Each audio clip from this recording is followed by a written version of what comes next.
ఉభయ గోదావరి జిల్లాల్లో బలమైన బీసీ సామాజిక వర్గాన్ని జనసేనాని పవన్ కళ్యాణ్ వదులుకున్నారు. ఉభయ గోదావరి జిల్లాలో 15% ఓట్లు శెట్టి బలిజలవి. గెలుపోటములో ఈ బీసీ సామాజిక వర్గం కీలక పాత్ర పోషిస్తుంది. వీరి ఓట్లను మాత్రం పవన్ కళ్యాణ్ కోరుకున్నారే తప్ప వారికి సీట్లు ఇచ్చే విషయంలో విస్మరించారు. దీంతో జనసేనపై శెట్టి బలిజలు తీవ్రాగ్రహం వ్యక్తం చేస్తున్నారు.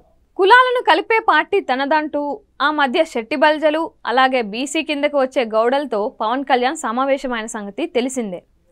ఉభయ గోదావరి జిల్లాల పర్యటనలో భాగంగా నిర్వహించిన బహిరంగ సభల్లో పవన్ పదే పదే శెట్టి బలిజలు కాపులు అంతా ఐకమత్యంగా తనకు మద్దతు ఇవ్వాలని కోరారు.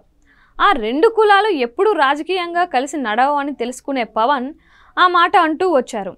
తాజాగా 21 అసెంబ్లీ 2 లోక్సభ స్థానాలకు అభ్యర్థుల ఎంపిక విషయానికి వచ్చేసరికి తన సామాజిక వర్గానికే ఆయన ప్రాధాన్యం ఇచ్చారనే చర్చకు తెరలేచింది. శెట్టి బలిజలకు కనీసం ఒక్క సీటు కూడా ఇవ్వలేదని జనసేన పార్టీలోని ఆ సామాజిక వర్గ నేతలు మీడియా ముందుకొచ్చి తీవ్ర విమర్శలు చేస్తున్నారు. 2 రోజుల క్రితం ముమ్మడివరం జనసేన ఇన్ఛార్జ్ పితాని బాలకృష్ణ మీడియాతో మాట్లాడుతూ తాను శెట్టి బలిజ సామాజిక వర్గానికి చెందిన నాయకుడిని కావడం వల్లే సీటు ఇవ్వలేదని ఆరోపించారు.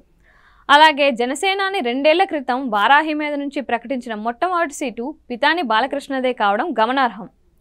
తాజాగా కాకినాడ మాజీ మేయర్ ఆ పార్టీ రాష్ట్ర కార్యదర్శి పోతసపల్లె సరోజ తీవ్రస్థాయిలో విమర్శించారు. శెట్టి బలిజలకు ఒక్క సీటు కూడా ఇవ్వలేదని మండిపడ్డారు. అలాగే జనసేన అధ్యక్షుడు పవన్ కళ్యాణ్కు మహిళలంటే గౌరవం లేదన్నారు. కేవలం ఒక్క సీటు ఇచ్చారని అది కూడా ఓడిపోయేది అని అన్నారు. వారాహి యాత్రలో కత్తిపూడి నుంచి కాకినాడ వరకు ఊకదంపుడు ఉపన్యాసాలు చేసిన పవన్ కళ్యాణ్ శెట్టి బలిజలను ఎందుకని ఒక్క సీటు కూడా ఇవ్వలేదని సరోజ ప్రశ్నించారు. కాకినాడ రూరల్ సీటు ఆశించి భంగపడ్డారు. త్వరలోనే భవిష్యత్ కార్యాచరణ ప్రకటిస్తానని ఆమె వెల్లడించారు. కాకినాడ రూరల్ జనసేన అభ్యర్థి పంతం నానాజీకి వ్యతిరేకంగా పనిచేస్తానని స్పష్టం చేశారు. కనీసం ముఖ్యమంత్రి అని కూడా పలకలేని నానాజీకి కేవలం కాపు కులం కావడం వల్లే పవన్ సీటు ఇచ్చారని విమర్శించారు. తాను శెట్టి బలిజ కావడం వల్లే అన్యాయం చేశారని ఆరోపించారు.